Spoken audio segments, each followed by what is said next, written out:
ನಂಗ ಎಲ್ಲ ಮುಂಚೆ ಕುಲ್ಲ ಎಲ್ಲ ಪಾರ್ಲಿಮೆಂಟಲ್ಲಿ ಹಾಕೊಂಡ್ಬಿಟ್ರು. ಇವತ್ತು ಅದರ ಮೇಲೆ ತನಿಖೆ ನಡೀತಾ ಇದೆ.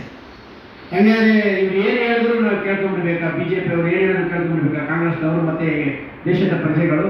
ಅದಕ್ಕೊಂದು ಲೆಕ್ಕಾಚಾರ ಇಲ್ವಾ? ಸುಳ್ಳು ಹೇಳೋಕ್ಕೊಂದು ಲೆಕ್ಕಾಚಾರ ಇಲ್ವಾ? ಪಾರ್ಲಿಮೆಂಟಲ್ಲಿ ಸುಳ್ಳು ಹೇಳ್ಬಿಡ್ತೀರಾ ನೀವು?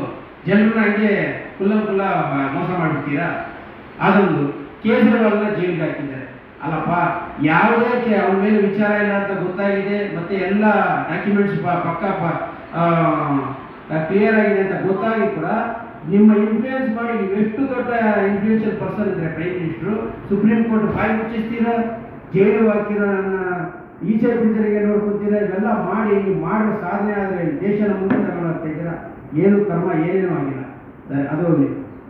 ನಾನು ಇವತ್ತು ಹೇಳ್ತಾ ಇದ್ದೀನಿ, ನಮ್ಮ ಜನರಲ್ಲಿ ಆಗ್ರಹ ಮಾಡ್ಕೊಳ್ತಾ ಇರೋದು ಏನಂದರೆ, ಇಷ್ಟು ಜನ ಈ ವಿಡಿಯೋ ನೋಡ್ತಾರೆ, ಎಲ್ಲರೂ ನಾನು ಕೇಳೋಗಳು, ಕಾಂಗ್ರೆಸ್ಗೆ ವೋಟ್ ಹಾಕಿ ಕಾಂಗ್ರೆಸ್ ಬಂದರೆ ಈ ಏನೇನು ರಿಲಿಜಿಯಸ್ ಡಿಫ್ರೆನ್ಸ್ ಇದೆ, ಎಕನಾಮಿಕಲ್ ಡಿಫ್ರೆನ್ಸ್ ಇದೆ, ಮತ್ತು ಏನೇನು ಸ್ಪಿರಿಚುವಲ್ ಡಿಫ್ರೆನ್ಸ್ ಇದೆ, ರಿಲಿಜಿಯಸ್ಸಲ್ಲಿ ಏನೇನು ನಿಮ್ಮ ವಹಿವಾಟುಗಳು, ನಿಮ್ಮ ಅಡಚಣೆಗಳಾಗಿದೆ, ಇದನ್ನೆಲ್ಲ ಒಂದು ಸೆಕ್ಯುಲರ್ ಪಕ್ಷನೇ ಇದನ್ನೆಲ್ಲ ಕ್ಲಿಯರ್ ಮಾಡೋಕ್ಕಾಗ್ತದೆ. ಮತ್ತು ಎಲ್ಲರನ್ನ ಅನುಸರಿಸಿ ಹೋಗೋದಕ್ಕೆ ಒಂದು ಪಕ್ಷ ಇದೆ ಅಂದರೆ ಅದು ಕಾಂಗ್ರೆಸ್ ಮಾತ್ರ ಅನ್ನೋದಕ್ಕೆ ನಾನು ಈ ಸಭೆಯಲ್ಲಿ ಹೇಳಲಿಕ್ಕೆ ಇಚ್ಛೆ ಪಡ್ತೀನಿ.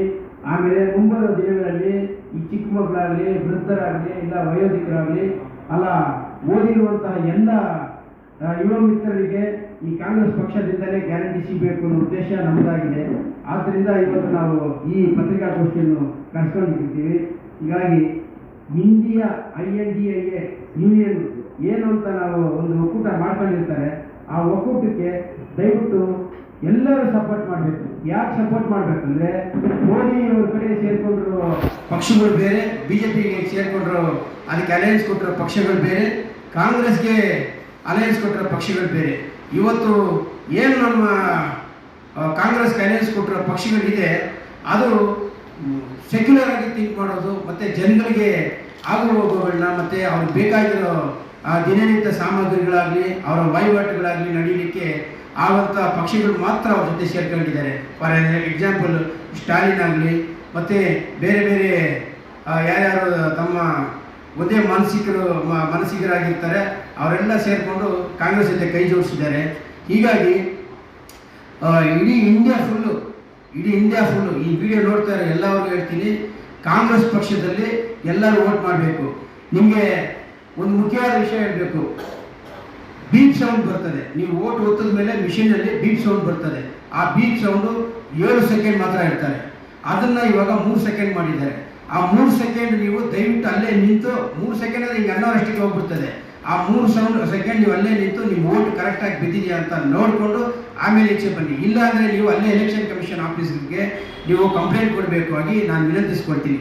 ಹೀಗಾಗಿ ನಿಮ್ಮಲ್ಲೇ ಇನ್ನೊಂದ್ಸತಿ ನಾನು ಬೇಡ್ಕೊತೀನಿ, ಕಾಂಗ್ರೆಸ್ಗೆ ವೋಟ್ ಹಾಕಿ. ಕಾಂಗ್ರೆಸ್ಸಲ್ಲಿ ಇವತ್ತು ಬ್ರಿಲಿಯಂಟ್ ಕ್ಯಾಂಡಿಡೇಟ್ಸ್ನ ಕರ್ನಾಟಕದಲ್ಲಿ ಕೊಟ್ಟಿದ್ದಾರೆ, DK ಶಿವಕುಮಾರ್ ಮತ್ತು ಸಿದ್ದರಾಮಯ್ಯ ನೇತೃತ್ವದಲ್ಲಿ.